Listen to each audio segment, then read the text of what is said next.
जी cafe आज के lecture का आगाज करते हैं और आपकी जो चैप्टर 4 कंप्लीट वॉल्यूम 2 के क्वेश्चन आपको दिए थे, आज ड्यू डेट थी, आप लोग नहीं करके आए।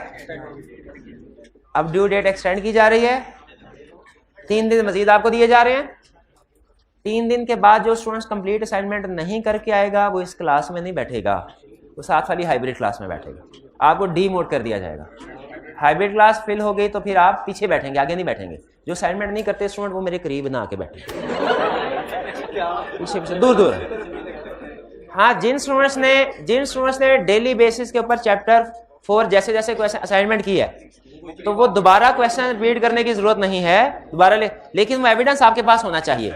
वो रजिस्टर जिसके ऊपर आपने डेली बेसिस के ऊपर क्वेश्चन किए थे या उस रजिस्टर के पेजेस निकाल के इकट्ठे करके आपने हमें चेक करवाना है। उसी तरह ये चैप्टर 6 की भी असाइनमेंट आपको डेली बेसिस पे दी जाएगी। आपने डेली बेसिस के ऊपर को साथ साथ कर लें तो अच्छी बात है।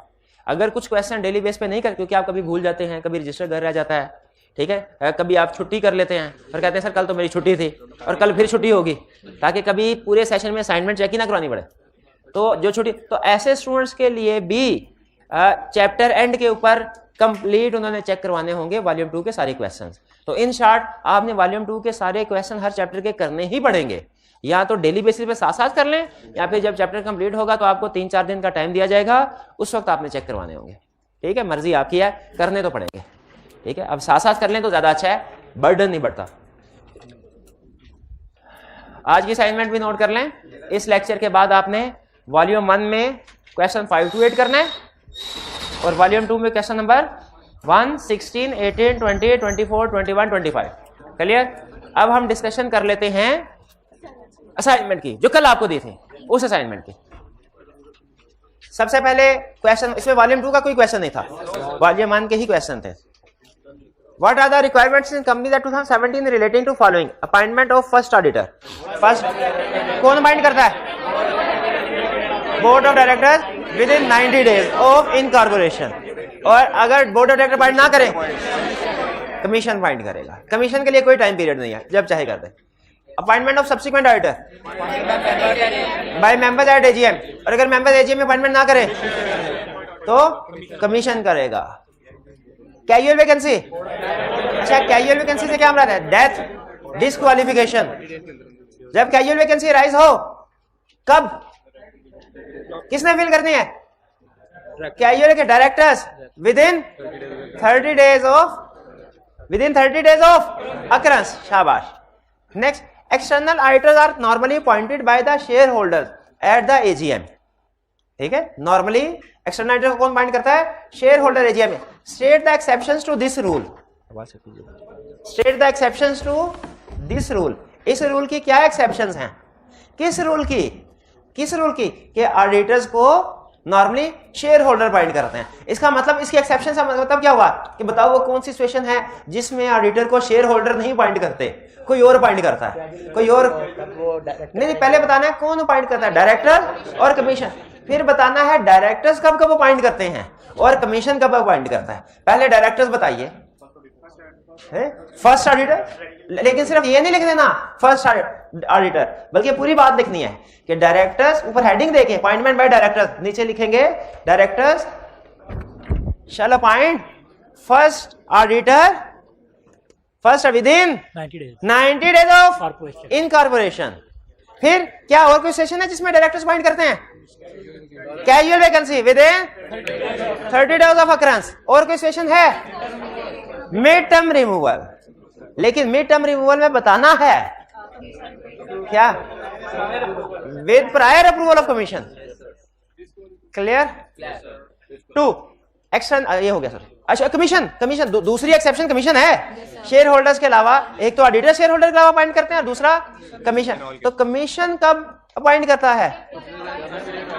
एक मिनट, जब if disqualified person is appointed, if auditor is unwilling to act, बस।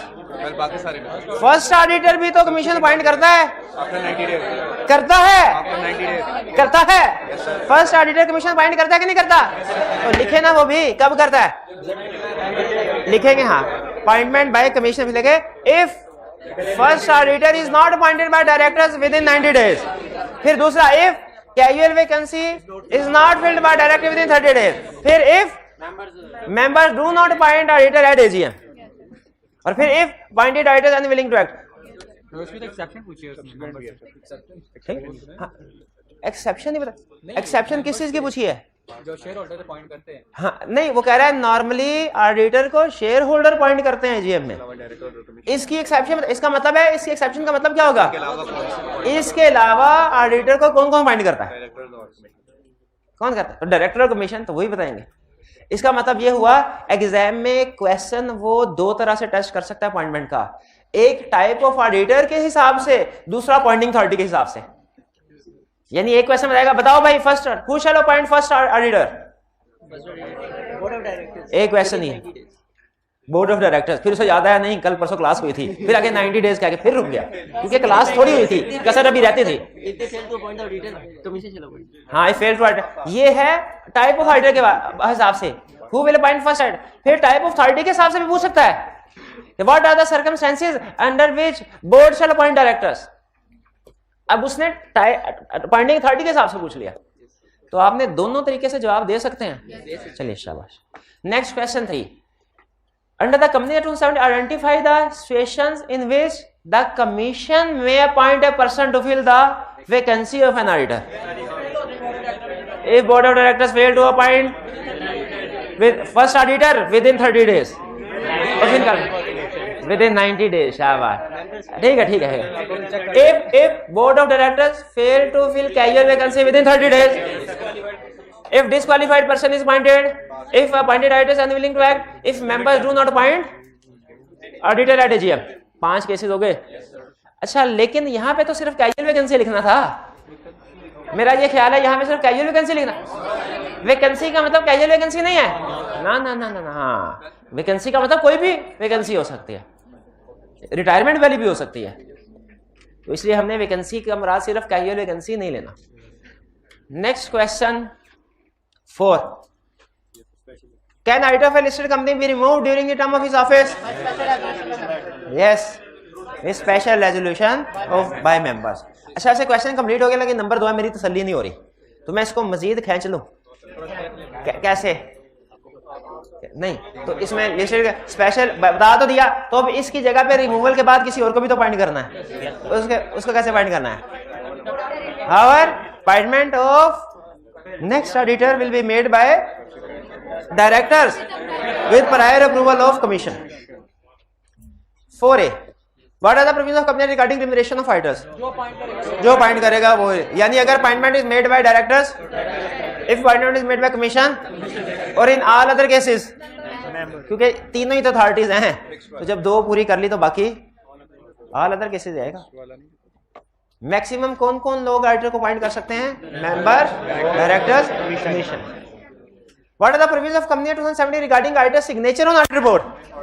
कंपनीज एक्ट की प्रोविजन बतानी है, आईएसए की नहीं। आईएसए कुछ और क्या, दोनों में थोड़ा फर्क है। आईएसए कहते हैं कि सिग्नेचर ऑडिटर रिपोर्ट के ऊपर auditor can sign audit report in personal name और इन फर्म नेम और बोथ। और लिस्टेड कंपनी के केस में नेम ऑफ एंगेजमेंट पार्टनर लिखना है, अनलेस थ्रेट ऑफ सिक्योरिटी हो। लेकिन कंपनीज एक्ट क्या कहता है? Companies act threat of security को नहीं मानता। कंपनीज एक्ट ये कहता है, पाकिस्तान में ऐसे हालात नहीं है कि आप नाम लिखेंगे, अफगानिस्तान में शायद ऐसे हालात हों, ठीक है, पाकिस्तान में ऐसे हालात नहीं कि अगर ऑडिटर का नाम लिखे तो वो उसको सिक्योरिटी। इसलिए हर केस में engagement, name of engagement partner लाजमी आएगा। साइन कौन करेगा ऑडिट रिपोर्ट को? Engagement partner in firm's name. Report shall be signed by engagement partner in firm name, by firm नहीं, by engagement partner in firm's name, बल्कि कोई भी partner sign कर सकता है। Report shall be signed by partner in firm's name, in firm's name, और उसके बाद name of engagement partner include किया जाएगा। इसमें कोई एक्सेप्शन नहीं है, लिस्टेड है कि अनलिस्टेड है, सिक्योरिटी थ्रेट है कि नहीं है। कहते पाकिस्तान में हालात ठीक है, इधर आपने नाम लिखना। 4A clear? कोई प्रॉब्लम? कमीशन ने अपॉइंट किया ऑडिटर को, मेंबर्स रिमूव नहीं कर सकते। आगे चलते हैं। नेक्स्ट आज हम अपने नेक्स्ट दो कंसेप्ट लर्निंग ऑब्जेक्टिव 2 और 3 की तरफ चलते हैं। असाइनमेंट लाजमी नोट कर लीजिएगा। 2 और 3 की तरफ चलते हैं। क्या सीखेंगे हम इसमें? Legal procedure for appointment and removal of statutory writer, यानी स्टैट्यूटरी राइटर को कैसे अपॉइंट किया जाएगा। अच्छा, समटाइम देखें, कभी कहते हैं procedure for appointment of auditor बताओ, कभी कहते हैं procedure for removal of auditor बताओ। दोनों का मतलब एक ही प्रोसीजर है, क्योंकि सेम प्रोसीजर से पुराना ऑडिटर जाता है और नया ऑडिटर आता है, सेम प्रोसीजर से। में चाहे रिमूवल ऑफ स्टैट्यूटरी ऑडिटर का प्रोसीजर पूछे, चाहे अपॉइंटमेंट ऑफ स्टैट्यूटरी ऑडिटर का प्रोसीजर पूछे, दोनों सूरतों में प्रोसीजर सेम होगा। यानी आज हम क्या सीखने जा रहे हैं कि किसी भी ऑडिटर को अपॉइंट कैसे किया जाएगा, स्टैट्यूटरी ऑडिटर, और फिर इसके राइट्स एंड ड्यूटीज क्या होंगे स्टैट्यूटरी ऑडिटर के। राइट्स एंड ड्यूटीज क्या होंगे स्टैट्यूटरी ऑडिटर के। पहले प्रोसीजर स्टडी कर लेते हैं। प्रोसीजर इजी है, स्टेप बाय स्टेप चीजें हैं, आपने इनको उसी तरीके से समझते जाना है।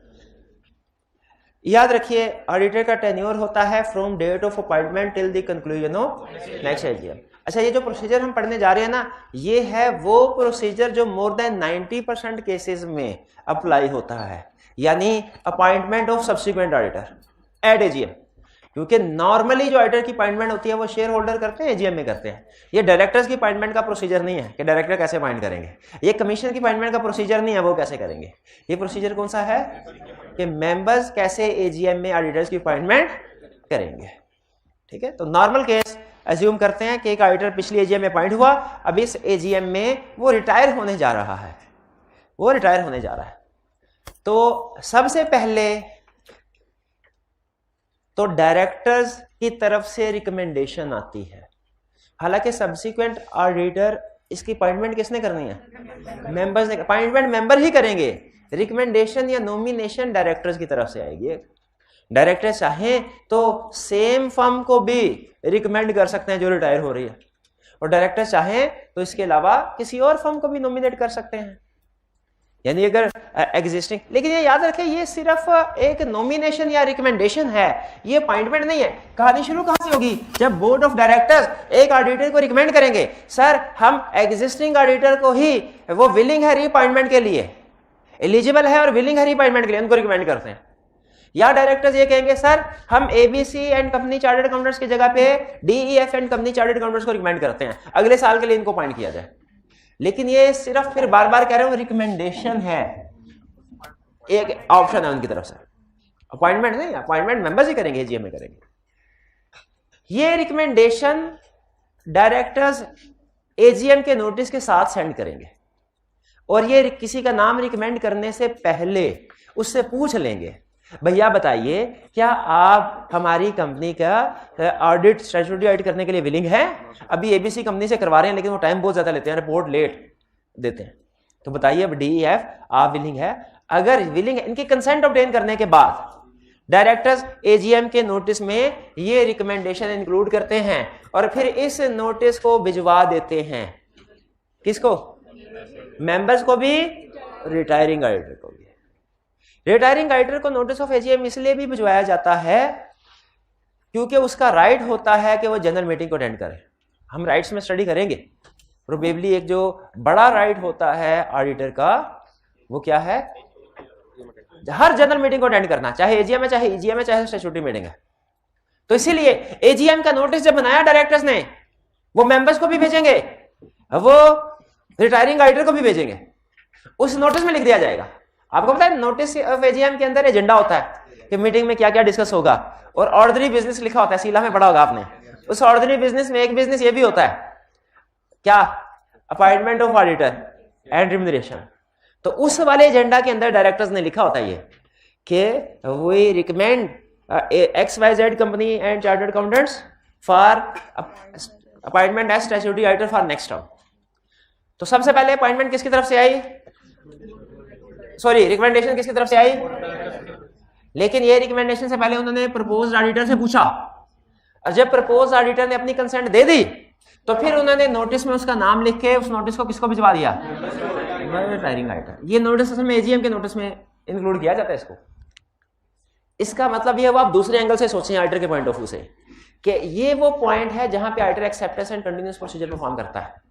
अपॉइंटमेंट होगी एजीएम में, उस अपॉइंटमेंट से पहले, कंसेंट देने से पहले एक्सेप्टेंस एंड कंडीशंस में से परफॉर्म करता है। अगर उसे लगे वो 2-3 दिन में डिसाइड कर लेता है, अगर उसे लगे ओके तो फिर वो कंसेंट देता है और फिर आगे उसका नोटिस जाता है।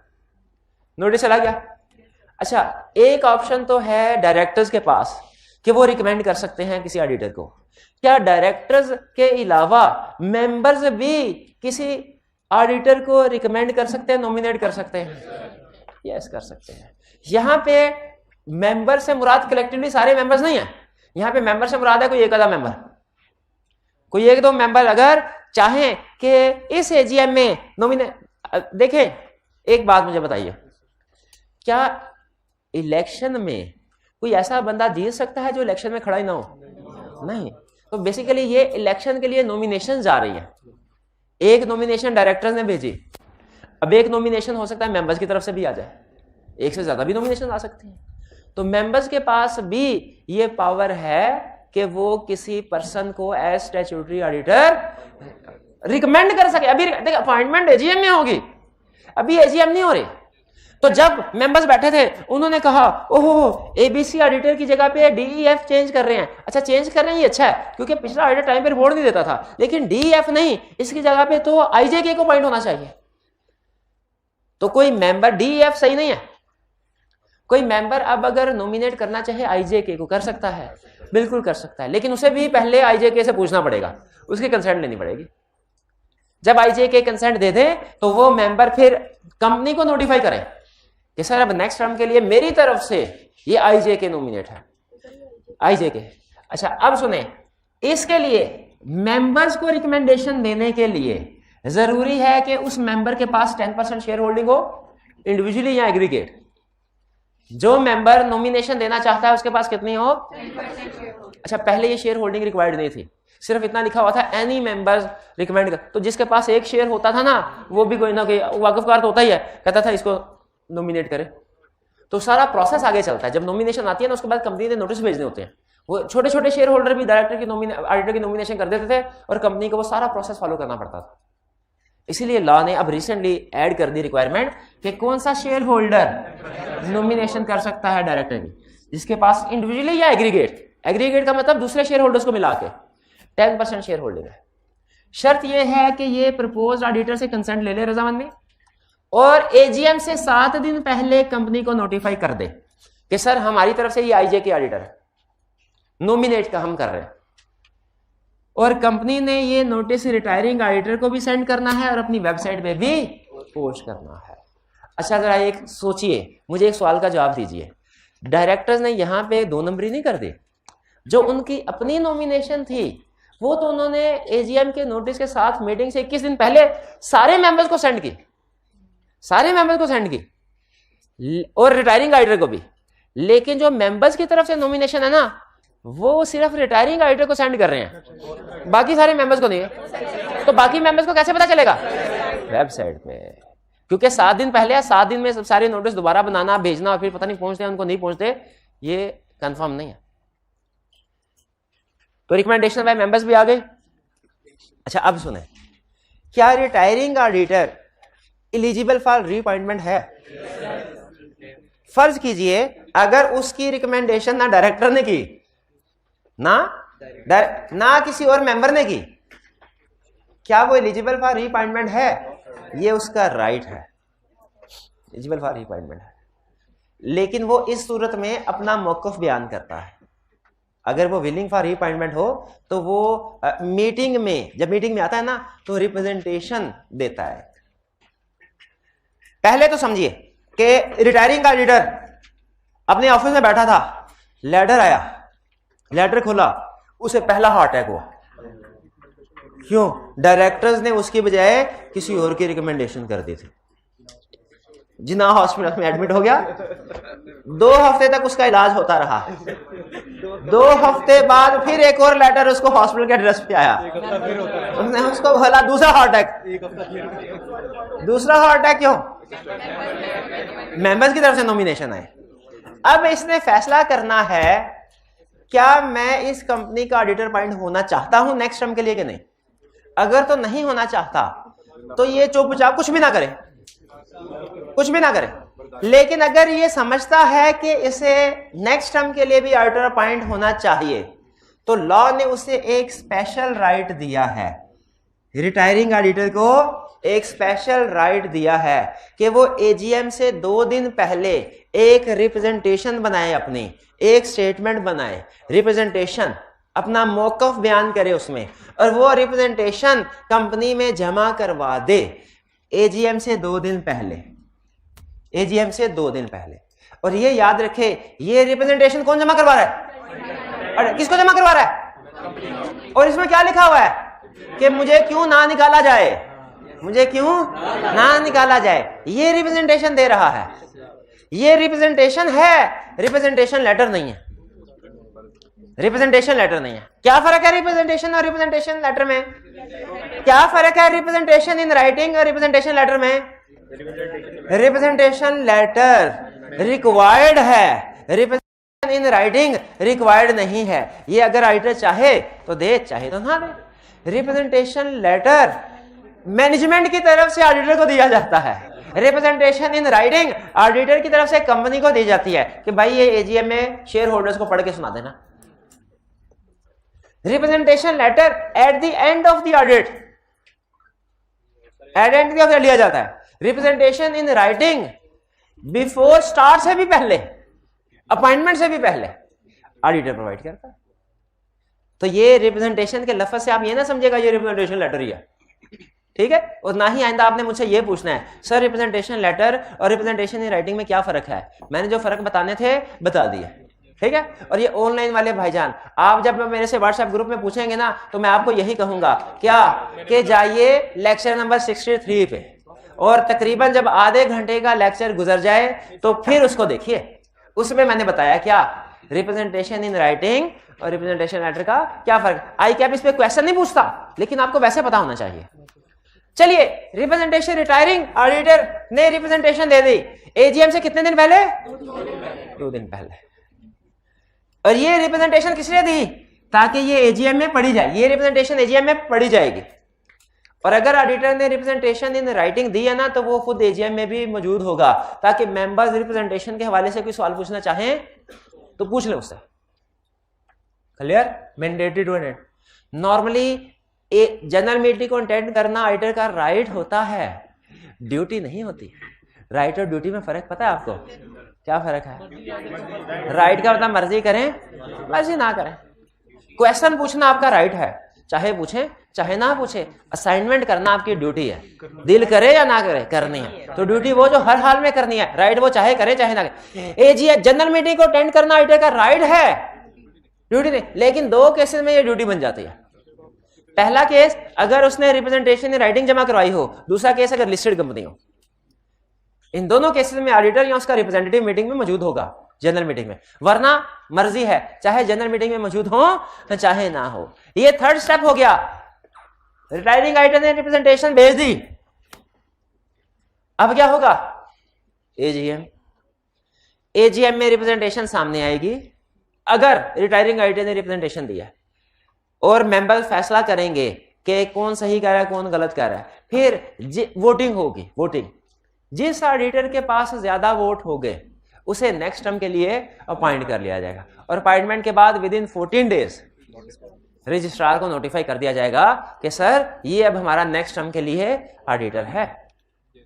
ये प्रोसीजर क्लियर हुआ? इस प्रोसीजर के मेन स्टेप कौन से हैं? Step number 1 no recommendation by directors, step number 2 recommendation by member, step number 3 representation in writing by retiring auditor, step number 4 at AGM, step number 5 after AGM. चाहे वही auditor दोबारा refined हो जाए, notice फिर भी दिया जाएगा, नोटिस फिर भी दिया जाएगा। एक ऑडिटर एक कंपनी का कितनी दफा ऑडिट कर सकता है? थ्योरेटिकली जितनी दफा मर्जी, प्रैक्टिकली 5 दफा, 5 साल। यानी लॉ इसके ऊपर साइलेंट है। कोड ऑफ एथिक्स ये कहते हैं, और एक कोड ऑफ कॉर्पोरेट गवर्नेंस है, वो ये कहती है कि 5 साल बहुत होते हैं। 5 साल के बाद वाकफियत बहुत ज्यादा बढ़ जाती है, फेमिलियरिटी थ्रेट राइज हो जाता है। तो 5 साल, 1 वर्ड आंसर है 5 साल। एक ऑडिटर कितनी दफा ऑडिट कर सकता है 5 दफा, ठीक है। अच्छा, प्रोसीजर फॉर अपॉइंटमेंट के स्टेप्स कौन कौन से थे? पहला स्टेप रिकमेंडेशन बाय डायरेक्टर्स, ये एजीएम से कितने दिन पहले होता है? 21 दिन पहले। दूसरा स्टेप क्या था? मेंबर्स, ये एजीएम से कितने दिन पहले? 7 दिन पहले। तीसरा स्टेप क्या है? Retiring representation by retiring writer, ये 2 दिन पहले। और फोर्थ वोटिंग फॉर अपॉइंटमेंट, ये एट एजीएम में। और फिर notice to registrar after 40। Procedure clear हो गया? प्रोसीजर। अब आई कैप पुराने जमाने में पूरा क्वेश्चन पूछ लिया करता था 10-12 नंबर के साथ, 8-10 नंबर के साथ। अब क्या करता है भला? इसमें से 2 नंबर के लिए कोई भी हिस्सा पूछ रहा है, कहेगा बताओ भाई, डायरेक्टर्स ये चाहते हैं एबीसी की जगह पे डीईएफ को पॉइंट करें, क्या करना चाहिए उन्हें? सिर्फ ये वाला हिस्सा पूछ लिया।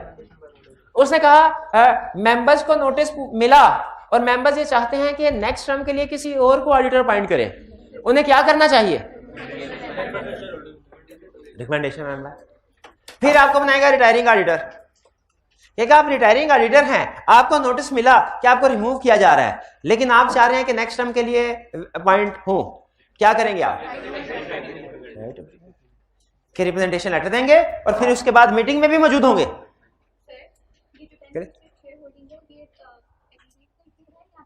ये मैंने अभी बताया था, ये 10% शेयर होल्डिंग इंडिविजुअल की है कि एग्रीगेट करके? दोनों। एग्रीगेट करके मतलब क्या? अगर किसी मिस्टर ए मेंबर है, उसके पास 7% शेयर होल्डिंग है, बी के पास 6% शेयर होल्डिंग है, ए रिकमेंड कर सकता है कि बी? ना ए ना बी, लेकिन बोथ इकट्ठे होके कर सकते हैं। ये इकट्ठे होके 10% वाली कंडीशन पूरी हो रही है, अलग-अलग नहीं हो रही। अब सुन लें एग्जाम्पल। आपसे जब प्रोसीजर जब कभी चेंज ऑफ ऑडिटर का कंसेप्ट पूछे, ये चेंज ऑफ ऑडिटर का कंसेप्ट असल में 2 जगह पे लॉ में भी डिस्कस हुआ है और कोड ऑफ एथिक्स में भी। और मैंने आपको बताया है कि जब कोई ये कंसेप्ट लॉ में भी डिस्कस हुआ हो, कोड ऑफ एथिक्स में भी डिस्कस हुआ हो, एग्जाम में आ जाए रिक्वायरमेंट में आपने देखना किसका। तो एग्जाम में ध्यान, जब कभी चेंज ऑफ ऑडिटर का कहानी चल रही हो ना, आपने ध्यान से देखना है ये आपको इनकमिंग ऑडिटर बना रहा है कि आउटगोइंग ऑडिटर बना रहा है। पहली चीज याद है, वो हमने एक प्रोफेशनल क्लियरेंस लेटर में देखा था, इनकमिंग ऑडिटर का रिस्पॉन्सिबिलिटी कुछ और है, आउटगोइंग की कुछ और। तो जब कभी चेंज ऑफ ऑडिटर हो, आपने 3 चीजें ध्यान में रखनी है। पहली चीज देखो, आपको इनकमिंग बता, ये ना हो आपको इनकमिंग ऑडिटर बना रहा हो, आप आउटगोइंग के लिहाज से प्रोसीजर लिख दें, प्रोसीजर सारे ठीक हो लेकिन मार्क्स 0 मिले, हो सकता है ऐसा। पहली चीज क्या देखनी है, जब कभी चेंज ऑफ ऑडिटर का कंसेप्ट आएगा, आपको इनकमिंग ऑडिटर बना रहा है क्या आउटगोइंग। दूसरा देखना है ये रिटायरमेंट का केस है कि मिड टर्म रिमूवल का। रिटायरमेंट का केस है तो कुछ और कहानी, मिड टर्म रिमूवल का कुछ।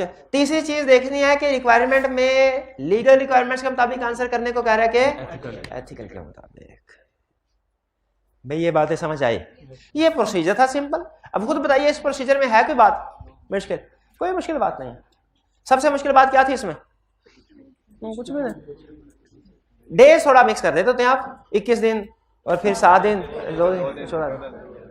हाँ। तो अब जब एग्जाम आएगा ना, पूछेगा कि बताओ मेंबर्स ने नोटिस सेंड करना है कितने दिन पहले, तो आप 14 डेज की बजाय लिख देंगे 2 डेज बिफोर एजीएम, है ना? कि 14 डेज ही लिखेंगे?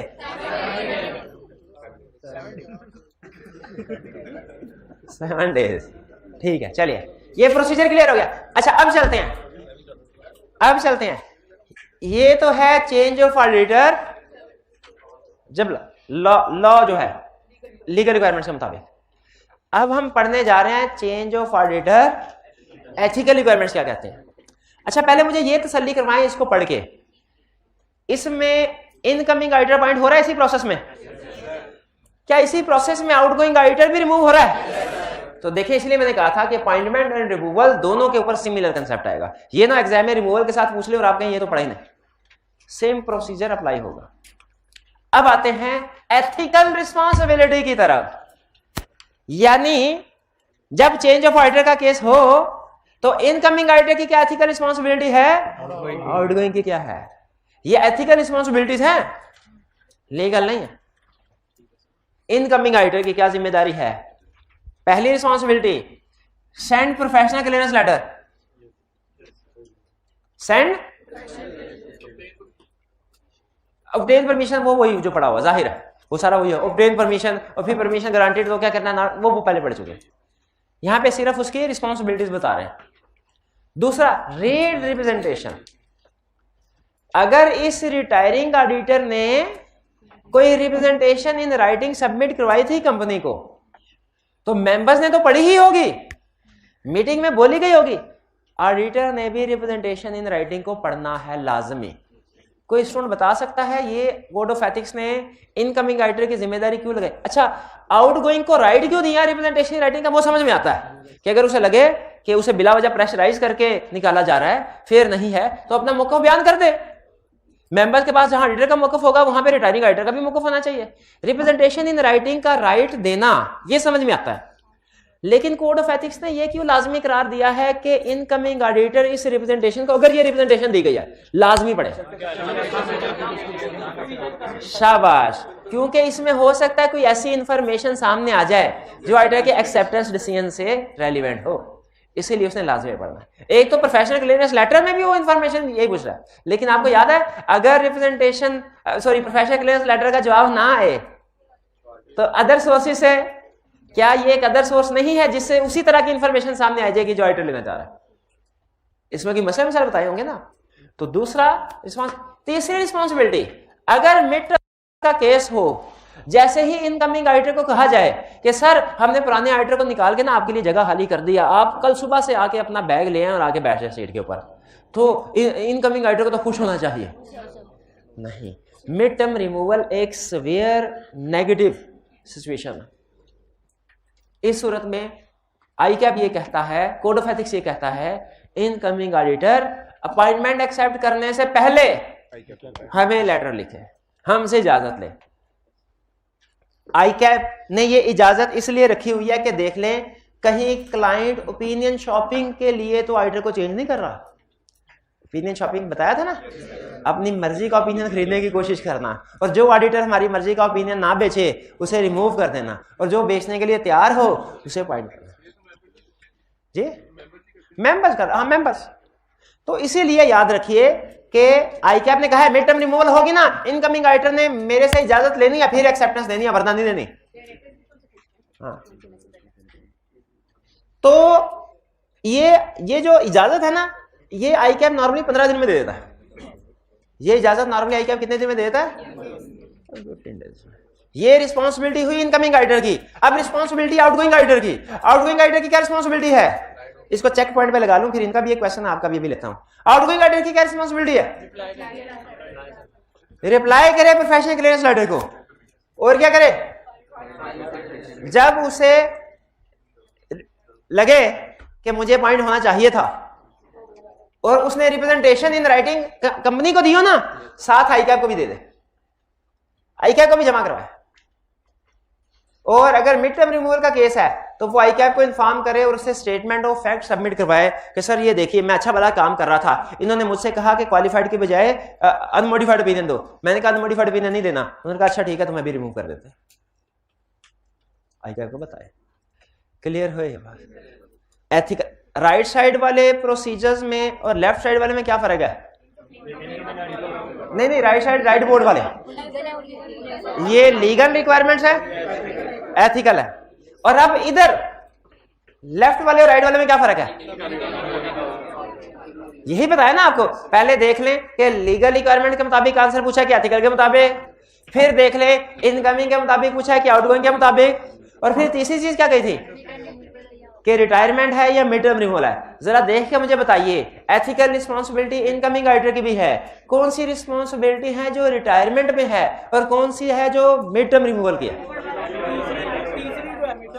तीसरी जो है मिड टर्म और बाकी दोनों रिटायरमेंट। इसी तरह आउटगोइंग ऑडिटर की बताइए, पहले दो रिटायरिंग में और थर्ड वन मिड टर्म में। ये क्लियर हो गया जी? अगर कोई क्वेश्चन है तो वन बाय वन पूछ ले, one by one. Mid term removal में कमीशन से भी हमने पूछना होता है? नो, हमने नहीं पूछना होता, ऑडिटर ने नहीं पूछना होता, बोर्ड ऑफ डायरेक्टर्स ने पूछना होता है। डायरेक्टर, इसका मतलब है दोनों तरफ से आई कैप और एससीसीपी, प्रोफेशनल बॉडी और रेगुलेटरी बॉडी, दोनों की तरफ से ये इंश्योर किया जा रहा है कि अगर मिड टर्म रिमूवल होना तो हम दोनों की इन्वॉल्वमेंट हो, ये इंश्योर करने के लिए कि कहीं इस पावर को मिस यूज तो नहीं किया जा रहा कि ऑडिटर बात नहीं मान रहा था तो उसे उठा के बाहर फेंका, जो ऑडिटर बात मान रहा है उसको ले। ठीक है, इन्वॉल्वमेंट आई मिड टर्म रिमूवल के केस में आई कैप की भी है, एससीसीपी की। अब देखिए आई कैप तो चार्टर्ड अकाउंटेंट्स को ही डील कर सकता है ना, मैनेजमेंट को तो नहीं डील कर सकता। और इस तरह एससीसीपी मैनेजमेंट कंपनी का बेसिकली कंपनी का रेगुलेटर है, तो वो मैनेजमेंट को, वो डायरेक्टर्स को रेगुलेट करता है ज्यादा। क्लियर जी? और आपका कोई क्वेश्चन था? ओके जी, आपका कोई क्वेश्चन हो गया? चलिए, ये सारी सिचुएशन ओके। प्रोसीजर भी क्लियर? प्रोसीजर में मैंने आपको बता दिया, पार्ट ऑफ द प्रोसीजर पूछ सकता है आपसे, सिर्फ डायरेक्टर की बात पूछ ली या सिर्फ मेंबर की बात पूछ ली। इसी तरह एथिकल रिस्पांसिबिलिटी में भी पार्ट ऑफ प्रोसीजर पूछ सकता है, सिर्फ इनकमिंग का पूछ लिया या सिर्फ आउटगोइंग का पूछ लिया, या सिर्फ मिड टर्म रिमूवल का पूछ लिया या सिर्फ रिटायरमेंट का पूछ लिया। वो डिपेंड करता है, उसकी मर्जी है। क्वेश्चन ऐसे हैं, आज आप क्वेश्चन की प्रैक्टिस करेंगे ना, उसमें आपको ऐसे क्वेश्चन नजर आएंगे, कभी लीगल है, कभी एथिकल है, कभी इनकमिंग है, कभी आउटगोइंग है, कभी रिटायरमेंट का केस है, कभी मिड टर्म का। तो क्वेश्चन असाइनमेंट करते हुए आपको ये मजीद बात जो समझा रहा हूं क्लियर होगी। नेक्स्ट छोटा सा कंसेप्ट, राइट्स एंड ड्यूटीज। ये सिंपल कंसेप्ट है। ऑडिटर के क्या राइट्स है, क्या ड्यूटीज है? अच्छा, अब ये देखें, ये लॉ ने बताए हुए हैं राइट्स एंड ड्यूटीज। एक है जो आईएसएस ने बताए हुए हैं, वो नहीं है। अब चैप्टर 2 में, शाबाश, चैप्टर 2 में बता, मैनेजमेंट की रिस्पॉन्सिबिलिटी बताइए, ऑडिटर की रिस्पॉन्सिबिलिटी बताइए, वो चैप्टर 2 का कंसेप्ट है। यहां पे रिस्पॉन्सिबिलिटी नहीं, ड्यूटीज। ठीक है, ऑडिटिंग स्टैंडर्ड रिस्पॉन्सिबिलिटी का वर्ड पसंद करते हैं, कंपनीज एक्ट ड्यूटी का वर्ड पसंद करता है। बता, दोनों ही एक कंसेप्ट रहे हैं कि ऑडिटर की जिम्मेदारी में क्या चीजें शामिल है, ऑडिटर की जिम्मेदारी में क्या चीजें शामिल है, लेकिन ये हम लॉ के हिसाब से पूछ रहे हैं। तो अच्छा, सबसे बड़ी ड्यूटी बताइए क्या है वाला ऑडिटर की? To obtain reasonable assurance whether financial statement give true and fair view. ये सबसे बड़ी ड्यूटी है, यही चैप्टर 2 में ये लिखी हुई है।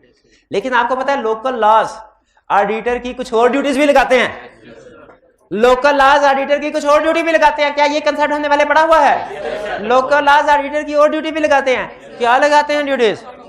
Proper books of accounts, proper ज़कात, इन्वेस्टमेंट एक्सपेंडिचर, फाइनेंशियल से में drawn up in conformity with. याद है, ये 4 रेगुलेटरी रिक्वायरमेंट्स भी रिपोर्ट में थी, लेकिन ये जिम्मेदारी, इन 4 की जिम्मेदारी किसने लगाई? एससीसीपी ने। ठीक है, इसका मतलब है कंपनी लॉ के मुताबिक जो ड्यूटीज हैं वो ऑडिटर की ज्यादा हैं, 5 है, और आईएसएस के मुताबिक बड़ी ड्यूटी एक है, फाइनेंशियल स्टेटमेंट्स के ऊपर ओपिनियन देना। भाई ये फर्क समझ आया? बड़ी छोटी ना कह, चले कम ज्यादा कर लेते हैं, कम ज्यादा। आईएसएस के मुताबिक ऑडिटर की रिस्पांसिबिलिटीज कम है, सिर्फ एक, ओपिनियन देना फाइनेंशियल स्टेटमेंट्स के ऊपर, ट्रू एंड फेयर व्यू। और एससीसीपी के मुताबिक, लोकल लॉज के मुताबिक रिस्पांसिबिलिटीज या ड्यूटीज ज्यादा हैं, इसमें फाइनेंशियल स्टेटमेंट के साथ साथ मजीद चीजों को भी कवर करते हैं, बुक्स ऑफ अकाउंट्स की भी बात करते हैं, ज़कात की भी, इन्वेस्टमेंट की भी, ड्रॉन फाइनेंशियल ड्रॉन और इंफॉर्मेशन ऑब्टेन कर लिया। फाइनेंशियल स्टेटमेंट्स ड्रॉन अप का मतलब क्या है? इसका मतलब है चैप्टर 4 ही नहीं पढ़ा, इसका मतलब है कभी ऑडिट रिपोर्ट पढ़ी नहीं है। तो उसमें बताया था ड्रॉन अप का मतलब क्या है कि जो फाइनेंशियल स्टेटमेंट्स का फॉर्मेट ड्रॉ किया है आपने, वो कंपनीज एक्ट के 4th 5th शेड्यूल के मुताबिक ड्रॉ किया है, वाईएसएस के। तो यही तो कह रहा है वो फाइनेंशियल स्टेटमेंट ड्रॉन अप। ये पूरी लाइन थोड़ी लिखी है, खुद आगा पहले भी कई दफा कह चुका हूं, बोर्ड के ऊपर सिर्फ आपको की वर्ड्स लिखे जाते हैं, की वर्ड्स लिखता कि कंसेप्ट ज़हन में बैठ जाए। बाकी जो आपने रटा लगाना है वो बुक में लिखा हुआ है। और आप एक छोटी रीजन फेल होने की ये भी होती है बहुत से स्टूडेंट्स के लिए, रीजन छोटी है लेकिन बहुत से स्टूडेंट गलती क्या, वो जो याद किया होता है एज इट इज छाप देते हैं, जो यहाँ पे कीवर्ड्स लिखे होते हैं। वो कहते हैं सर कीवर्ड्स याद करना आसान होते हैं, वो याद ना करें लेकिन पढ़ के देख तो लें कि सेंटेंस फॉर्म में हमने एक्सप्लेन करना है। याद चाहे कीवर्ड्स ही करें लेकिन बुक में से पढ़ के देख तो लें कि एग्जाम में पता हो कि इसकी एक्सप्लेनेशन क्या है। अब आपका क्या हाल, मैं जब लेक्चर तैयार करता हूं तो किताब देखता हूं क्या? नहीं, मैं सिर्फ ये कीवर्ड्स देख रहा हूं तो मुझे पता चल रहा, कहीं पे आके पता, जैसे मैं एग्जाम टिप भूल गया कि एग्जाम टिप कौन सी थी, वहां पे आके मैंने किताब खोल के देख ली कि एग्जाम टिप कौन सी थी। बाकी कीवर्ड्स होते हैं, पता चल जाता है। तो आप भी इसी तरह इस लेवल पे पहुंचे कि कीवर्ड्स याद कीवर्ड्स ही कर लें, लेकिन इस काबिल हो कि कीवर्ड्स को एक्सप्लेन कर सके किसी भी, 2-4 दफा किताब पढ़ी हो तो भूल जाते, कोई बात नहीं दोबारा पढ़ ले, दोबारा पढ़ लेंगे, ये तो नेचुरल प्रोसेस है। तो ये होगा हमेशा, फिर भूल जाएंगे लेकिन फिर जल्दी नहीं भूलेंगे, जल्दी नहीं भूलेंगे। हाँ, आपको वो ब्रेन स्केप बताया नहीं था उसकी टेक्निक, वो क्या कहता है भला, वो कहता है पहली दफा याद करेंगे ना आपको 24 घंटे के अंदर आधे से ज्यादा मटेरियल भूल जाएगा, कंफर्म है, 100% कंफर्म है। पहली दफा याद करेंगे 24 घंटे में भूल, आपने 24 घंटे के अंदर रिवीजन करनी है। जब रिवीजन कर लेंगे फिर अगली दफा 3 दिन के बाद भूल जाएगा। इसका मतलब है आपकी दूसरी रिवीजन 3-4 दिन के अंदर हो जानी चाहिए। फिर आपका तकरीबन 1 महीने तक याद रहेगा, 1 महीने बाद भूल जाएगा। फिर आपने तीसरी रिवीजन 1 महीने में करनी है, फिर आपका आखिरी महीने में भूल जाएगा, 3-4 महीने में। क्योंकि जितनी दफा, वो कंसेप्ट क्या है, जितनी दफा भूलता हमेशा रहेगा, लेकिन जितनी दफा रिवीजन करेंगे ना भूलने के लिए उतना ही लंबा अरसा लगेगा, उतनी। तो यही कंसेप्ट है। तो भूलता बिल्कुल जितनी दफा भी पढ़ेंगे भूलेगा, लेकिन क्वेश्चन यह कि भूलेगा कब। पहली दफा पढ़ा 24 घंटे तक याद रहता है, दूसरी दफा पढ़ा फिर 3-4 दिन तक याद रहता है, तीसरी दफा पढ़ा तक रिवाइज किया महीने तक याद रहता है, चौथी दफा पढ़ा 3-4 महीने तक याद रहता है। तो आप इसका मतलब 5 दफा रिवाइज कर लें, कहीं नहीं जाता कंसेप्ट, एग्जाम में जहन में आएगा लाजम। ड्यूटीज बढ़ी, राइट क्या है, क्या राइटर के कुछ राइट्स भी हैं? क्या जनरल मीटिंग के क्या राइट्स हैं? ये तो आप सीला में खड़काते होंगे ना, right to receive notice, right to attend general meeting, right to speak, और ये मेक रिप्रेजेंटेशन आ गया, ये तो सीला। अच्छा, राइट्स एंड ड्यूटी, ड्यूटीज पहले चैप्टर 4 में पढ़ चुके हैं, राइट्स कंपनी लॉ में पढ़ चुके थे, वही है, अगर नहीं भी पढ़ा कोई बात नहीं। क्या राइट है ऑडिटर का कि जो भी जनरल मीटिंग होगी उसका नोटिस उसको मिलेगा, मीटिंग में बोल भी सकता है। अच्छा, स्पीक में एक चीज ध्यान में रखें, एक जगह भी मैं एक्सप्लेनेशन पढ़ा था, उसने बड़ी अच्छी बात बताई। उसने कहा स्पीक का मतलब है ऑडिट रिलेटेड मैटर्स पे स्पीक ना, ऑडिट रिलेटेड मैटर्स पे, बिजनेस रिलेटेड मैटर्स पे नहीं। बिजनेस रिलेटेड मैटर्स पे तो मेंबर स्पीक रहे होंगे, ठीक है। ये कौन से मैटर पे स्पीक रहा है? ऑडिट रिलेटेड मैटर्स पे, मेक रिप्रेजेंटेशन। और राइट्स विद रिस्पेक्ट टू, असल में ये राइट्स उसने क्लासिफाई किया है, rights at end of term, और ये है राइट्स ड्यूरिंग टर्म। ऑडिट के दौरान में उसके पास क्या राइट्स हैं? बुक्स ऑफ अकाउंट्स को इंस्पेक्ट कर सकता है, मैनेजमेंट से इंफॉर्मेशन रिक्वायर कर सकता है, ये इंफॉर्मेशन मैनेजमेंट से भी ले सकता है, एम्प्लॉय से भी ले सकता है, सब्सिडरी के एम्प्लॉय से भी ले सकता है, सब्सिडरी के एम्प्लॉय से भी ले सकता है, होल्डिंग नहीं। सब्सिडरी से इसलिए ले रहा है क्योंकि सब्सिडरी की फाइनेंशियल इंफॉर्मेशन बाज़ औक़ात बड़ी कंपनी के साथ मर्ज होती है। हाँ जी, और अगर बुक्स ऑफ अकाउंट्स किसी थर्ड पार्टी के पास हो, कंपनी की आउटसोर्स की हो, क्लियर। ये था हमारा आज का लेक्चर, विद कोई टेक्निकल चीज थी, सिर्फ प्रोसीजर थे, स्टेप थे, अभी नहीं। अभी जरा 2 मिनट में क्विक, अच्छा मैंने आपको कहा हुआ है कि मुझे एंड में याद करवा दिया करें 2 मिनट्स क्विक रिवीजन, आप लोग नहीं करवाते, मैं भी भूल जाता हूँ। हाँ, 2 minutes quick revision, 2 minutes quick revision सुन लीजिए। आज के लेक्चर में हमने क्या स्टडी किया? आज के लेक्चर में हमने 2 कंसेप्ट स्टडी किए। बड़ा कंसेप्ट ये स्टडी किया कि प्रोसीजर फॉर अपॉइंटमेंट क्या होगा, फिर उसके बाद rights and duties of statutory auditor study किया। प्रोसीजर फॉर अपॉइंटमेंट में हमने क्या सीखा कि 5 स्टेप्स हैं ऑडिटर की अपॉइंटमेंट के हवाले से। अपॉइंटमेंट और रिमूवल का सेम प्रोसीजर है, 5 स्टेप है। पहला रिकमेंडेशन बाय डायरेक्टर, दूसरा रिकमेंडेशन बाय मेंबर, तीसरा representation in writing by retiring auditor, fourth AGM, fifth after AGM. Recommendation by directors क्या है कि डायरेक्टर्स एक ऑडिटर को रिकमेंड करेंगे नेक्स्ट टर्म के लिए, लेकिन रिकमेंडेशन से पहले कंसेंट ऑब्टेन कर लेंगे और इस रिकमेंडेशन को वो एजीएम के नोटिस का हिस्सा बना के 21 दिन पहले मेंबर्स को सेंड कर देंगे। दूसरा है, और रिटायरिंग ऑडिटर को भी सेंड कर देंगे। दूसरा है रिकमेंडेशन बाय मेंबर, इसमें जरूरी है मेंबर्स जो रिकमेंड करना चाह रहे हैं वो 10% वोटिंग पावर हो उनके पास, उन्होंने कंसेंट ले ली हो जिस ऑडिटर को अपॉइंट करना चाह रहे हैं, और एजीएम से 7 दिन पहले नोटिफाई कर दे कंपनी को। तो इस सूरत में कंपनी क्या करेगी, इनकी जो नॉमिनेशन है इसको सेंड कर देगी रिटायरिंग ऑडिटर को और वेबसाइट पे अपलोड कर देगी। 4 स्टेप्स इसके होंगे। नेक्स्ट, रिप्रेजेंटेशन इन राइटिंग, कि जो रिटायरिंग ऑडिटर है उसके पास स्पेशल राइट है, वो अगर वो चाहे राइट है ना, अगर चाहे वो समझता है कि नेक्स्ट टर्म के लिए उसे ही पॉइंट होना चाहिए, रिमूवल नहीं होनी चाहिए, वो रिटन फॉर्म में अपना पॉइंट ऑफ व्यू प्रेजेंट कर सकता है। इस रिटन लेटर को कहते हैं रिप्रेजेंटेशन इन, ये रिप्रेजेंटेशन लेटर नहीं है, ठीक है, ये कम्युनिकेशन का है रिप्रेजेंटेशन इन राइटिंग। और ये रिप्रेजेंटेशन इन राइटिंग एजीएम से 2 दिन पहले तक कंपनी को जमा करवाना जरूरी है। और फिर कंपनी की जिम्मेदारी बन जाती है कि इंश्योर किया जाए कि जब ऑडिटर की अपॉइंटमेंट होगी ना इलेक्शन, उससे पहले पहले ये रिप्रेजेंटेशन इन राइटिंग एजीएम में सबको पढ़ के सुनाई जाए। और अगर लिस्टेड कंपनी है या ये रिप्रेजेंटेशन सबमिट करवाई है रिटायरिंग ऑडिटर ने, तो इस सूरत में रिटायरिंग ऑडिटर की ड्यूटी हो जाती है कि वो मीटिंग को अटेंड करेगा। फिर इसके बाद एजीएम है, एजीएम में वोटिंग के जरिए से एक ऑडिटर को अपॉइंट कर लिया जाएगा और अपॉइंटमेंट के बाद विद इन 14 डेज रजिस्ट्रार को नोटिफाई कर दिया जाएगा। ठीक है, फिर इसके बाद ये प्रोसीजर है लॉ का। एक प्रोसीजर कोड ऑफ एथिक्स में भी दिया है कि जब कभी चेंज ऑफ ऑडिटर होगा तो आउटगोइंग ऑडिटर की क्या रिस्पॉन्सिबिलिटी है, इनकमिंग ऑडिटर की क्या रिस्पॉन्सिबिलिटी है। तो जब कभी चेंज ऑफ ऑडिटर होगा, आउटगोइंग ऑडिटर की रिस्पॉन्सिबिलिटी है कि उसने क्या करना है। अच्छा, पहले इनकमिंग ऑडिटर की रिस्पॉन्सिबिलिटी है कि वो पहले प्रोफेशनल क्लियरेंस लेटर सेंड करेगा, फिर रिप्रेजेंटेशन राइटिंग करके की गई है तो वो पढ़ेगा।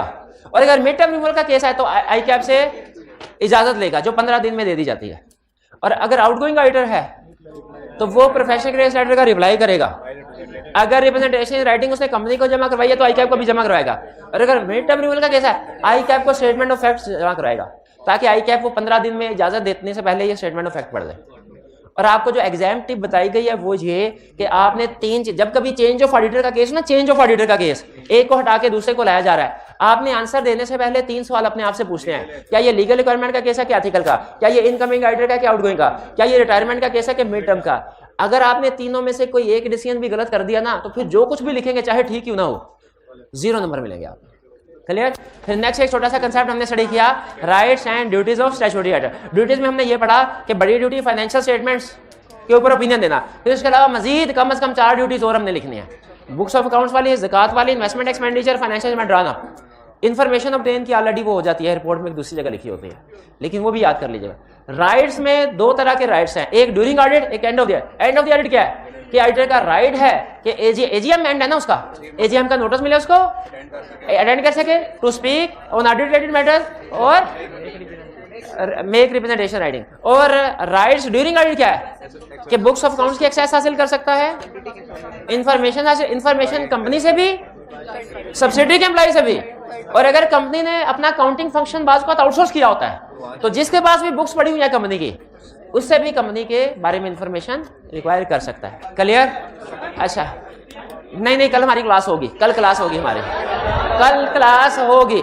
और कल हम इस चैप्टर का मोस्ट इंपॉर्टेंट, बल्कि पूरे ऑडिट में सुन लें, पूरे ऑडिट में सबसे टेक्निकल एक जब लेक्चर खुलेगा ना कल का, फिर आपको समझ आएगी ये बात मैंने क्यों कही है। एक लफ्ज के अंदर कंसेप्ट छुपे हुए हैं। ये वो कंसेप्ट है जो आप खुद से मेरी असेसमेंट के मुताबिक देखिए, मैंने और ना पहले किसी लेक्चर के बारे में ऐसे कहा ना बाद में कहूंगा लेक्चर के, लेकिन बताना जरूरी इसलिए है ताकि आप अगर डिसीजन आपके आना के नहीं आना, लेकिन आपको पता चल जाए। ये वो लेक्चर है जो आप खुद से पढ़ेंगे ना, इसकी ऊंच नीच आपको नहीं पता चलेगी। आपको लगेगा सीधी सी बात लिखी हुई है शेयर्स की, लेकिन फिर बात जब उसमें से निकलेगी ना तो आपको समझ आएगी कि अच्छा इसका ये मतलब भी हो सकता था ये भी। तो कल का लेक्चर आपके पूरे ऑडिट में सबसे ज्यादा दाव पेच वाला लेक्चर है। हाँ जी, तो कल जो स्टूडेंट भी आए कम से कम लस्सी पी के ना आए। हाँ, और आने से पहले बेहतर है एक चाय का कप पिए, कॉफी पिए तो बेहतर है अपने खर्चे से। असाइनमेंट जरूर नोट कर लें, असाइनमेंट आके करके। आज का लेक्चर यहाँ पे खत्म करते हैं हम। अल्लाह हाफिज। कल